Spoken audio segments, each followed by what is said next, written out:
Bonjour les mouches. Avez-vous déjà souffert de trop aider les autres? En avez-vous conclu que vous souffriez du syndrome du sauveur? Mais qu'explique vraiment ce dit syndrome? On va en parler dans cette vidéo.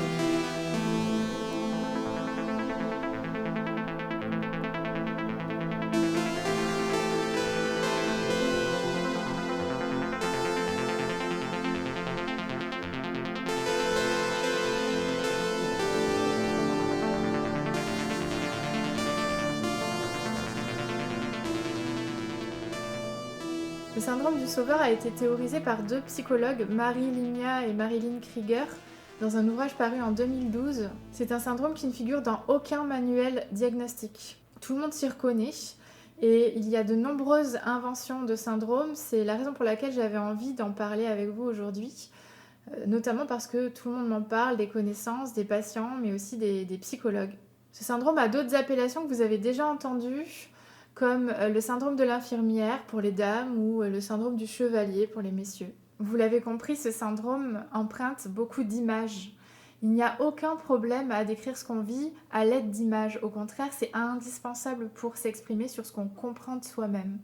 Le danger, là, se situe plutôt du côté des psychologues qui vont employer ce syndrome et je voudrais en démontrer les impasses. L'idée est simple pour ceux qui ne connaissent pas. Tu veux sauver des personnes incapables de se passer de toi, qui t'épuisent parce qu'ils te demandent sans cesse de les aider. Tu es donc la potentielle victime de potentiels manipulateurs et même si ça vise à te déculpabiliser, tu répondrais à un besoin insatiable de gratitude et de reconnaissance parce que tu aurais des failles narcissiques. C'est pas de ta faute, mais celle de ton partenaire et en même temps c'est quand même un peu de ta faute parce que tu aurais un besoin narcissique. Donc tu es la victime, mais en plus d'être un canard, comme tu es narcissique, t'es un peu un connard. Le syndrome du sauveur est ce qu'on pourrait appeler une théorie du tout, c'est-à-dire une explication universelle qui répondrait à une des questions de la nature humaine, ici, tous les problèmes d'attachement que rencontrent les hommes et les femmes. La question universelle à laquelle cherche à répondre ce syndrome universel est la suivante. De quoi souffrent les hommes qui souffrent de ne pas se sentir aimés? Et la réponse universelle apportée est la suivante. Ils souffrent d'avoir besoin de se sentir aimés. Ok, tu vois le problème, c'est une théorie qui tourne en rond et qui n'explique rien. Elle emprunte un raisonnement circulaire puisqu'elle ne fait que confirmer ce qu'elle énonce.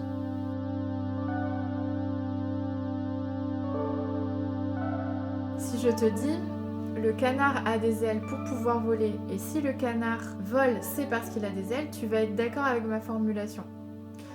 Mais est-ce que tu peux m'expliquer comment le canard vole? Par quel principe? Par quel mécanisme? Le fait de savoir qu'un canard a des ailes ne peut absolument pas expliquer comment il vole. Petite parenthèse, j'ai pris l'exemple du canard et pas de l'avion, parce qu'il est facilement accepté que nous ne sommes pas experts des machines, par contre l'homme se sent toujours suffisamment confiant dans sa compréhension du fonctionnement de la nature. Et pour la psychologie et la nature humaine, c'est la même histoire. On a tendance à penser que c'est facilement appréhendé par le bon sens. Mais de la même manière qu'on ne peut pas répondre à la question comment le canard vole parce qu'il a des ailes, ce syndrome n'explique pas pourquoi et de quoi tu souffres. Il décrit simplement tes comportements. Il en donne une image. Ce syndrome caricature tes comportements d'aide en comportements narcissiques. Et au-delà de l'effet d'autodérision, de stigmatisation, de compréhension que ça pourrait avoir sur toi, les dessins, aussi caricaturaux soient-ils, n'ont jamais rien expliqué de la psychologie des hommes qui en font l'objet.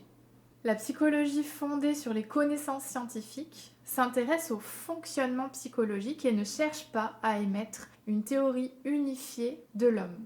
Vouloir expliquer en une seule théorie, en une seule image, tous les problèmes d'attachement de tous les hommes, c'est survoler les lois de la psychologie et stigmatiser des patients qui sont déjà vulnérables concernant leur estime d'eux-mêmes. Le canard vole parce qu'il a des ailes, l'homme donne de l'amour parce qu'il a besoin de ressentir de l'amour, ça c'est facile à appréhender. Mais tu vas te retrouver dans une impasse explicative si le canard rencontre des difficultés à voler ou si toi tu rencontres des difficultés dans tes relations affectives et que tu dois résoudre le problème du canard et le tien. S'ajoute à ça la complexité de répondre au problème d'un autre animal qui vole, par exemple une mouche. Et encore plus complexe, de la mouche Jacqueline qui a perdu son aile droite durant le ménage de Marcel qui adore faire ses vitres. Es-tu sûre de vouloir prendre la responsabilité d'expliquer à Jacqueline que si elle n'arrive plus à voler, c'est parce qu'elle a besoin de voler mais qu'elle n'y parvient pas, et qu'elle aime beaucoup trop voler sur les vitres de Marcel qui, elle, pourrait la blesser ou pire la tuer? Dans une seconde partie de vidéo, nous allons démontrer ensemble le raisonnement circulaire du syndrome du sauveur. J'ai choisi la méthode du syllogisme dont je me sers en tant que thérapeute pour identifier des raisonnements qui peuvent faire souffrir certains patients. Le syllogisme, c'est une méthode rigoureuse qui nous permet de découvrir étape par étape la logique d'un raisonnement. Je vais décortiquer ce raisonnement en 3, du plus général au plus spécifique. Mais avant cela, nous avions expliqué que le syndrome du sauveur était fondé sur le narcissisme. Et j'aimerais en donner une définition. C'est une définition psychanalytique, elle est très floue et très large, mais elle peut être très rapidement simplifiée. C'est le fait de ne pas te sentir suffisamment aimé ou digne d'être aimé et qui te pousse à compenser ce manque d'amour dans tes comportements, dans tes relations avec les autres. Je tiens à repréciser que cette définition ne décrit aucune réalité diagnostique et ne décrit pas non plus ce qu'on appelle le trouble de la personnalité narcissique. Ajoutons à cela que cette théorie ne distingue absolument pas ce qui est normal ou pathologique. Donc le narcissisme viendrait englober tous les comportements interpersonnels susceptibles d'attirer à soi la reconnaissance et l'amour.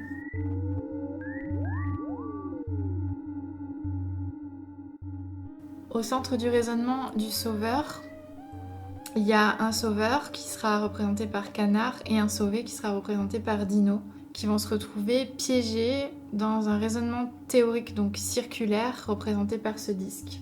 On va imaginer que Canard et Dino forment un couple et rencontrent des difficultés relationnelles. Et nous allons voir au cours de la démonstration logique que plus le raisonnement se resserre sur eux et moins ils ont la possibilité de se sortir de leurs difficultés. On va décrire le premier raisonnement.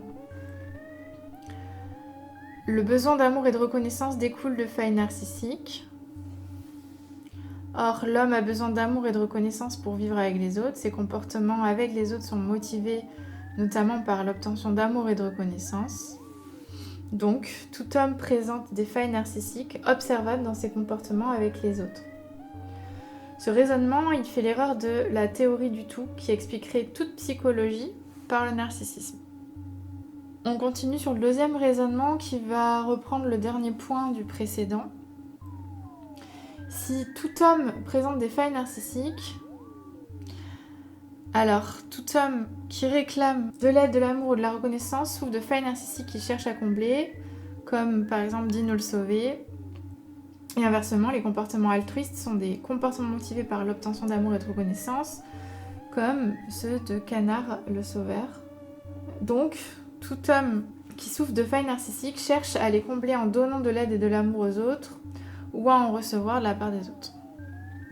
Ce raisonnement fait l'erreur de chercher confirmation de la théorie dans tous les comportements observables, ce qui produit le paradoxe de l'altruisme narcissique ou canard-connard.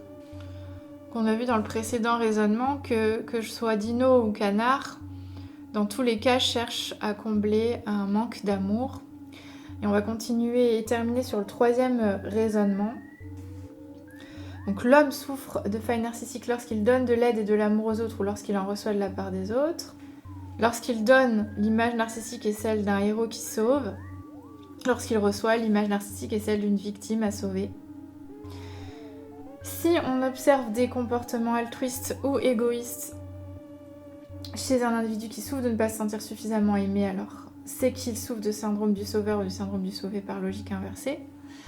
Donc, le syndrome du sauveur s'applique à toutes les personnes qui donnent de l'amour et de l'aide mais qui souffrent de ne pas se sentir suffisamment aimées. Ce dernier raisonnement, il fait l'erreur de valider un syndrome sur la base subjective d'une description floue et générale dans laquelle tout le monde peut se reconnaître. On va résumer les trois raisonnements en un. Le besoin d'amour et de reconnaissance découle de failles narcissiques. Tout homme qui souffre de failles narcissiques cherche à les combler en donnant ou recevant de l'aide et de l'amour.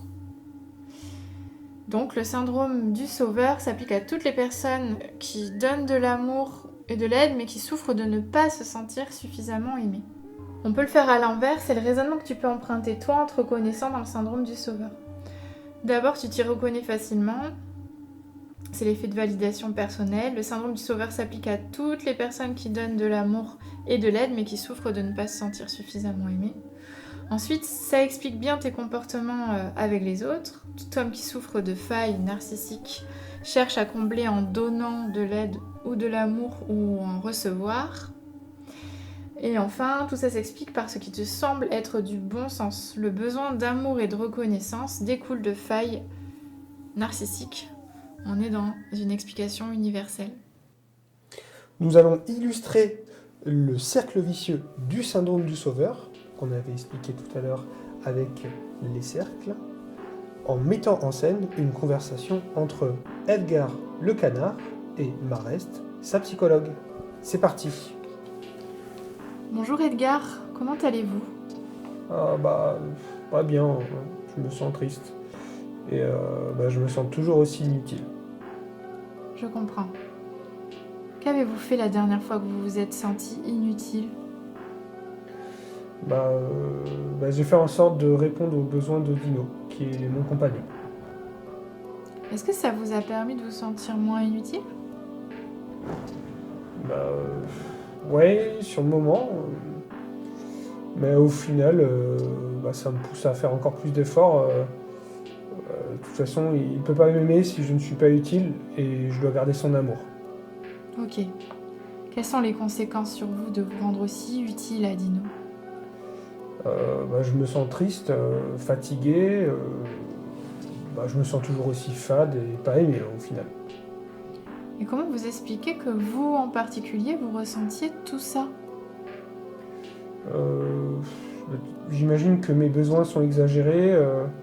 Oui, c'est ça, je dois avoir beaucoup trop besoin de reconnaissance. Et, c'est un peu narcissique. Bref, j'ai le syndrome du sauveur, quoi. Le syndrome du sauveur. Et quelle image de vous ça vous renvoie d'avoir ces besoins exagérés, comme vous le dites ?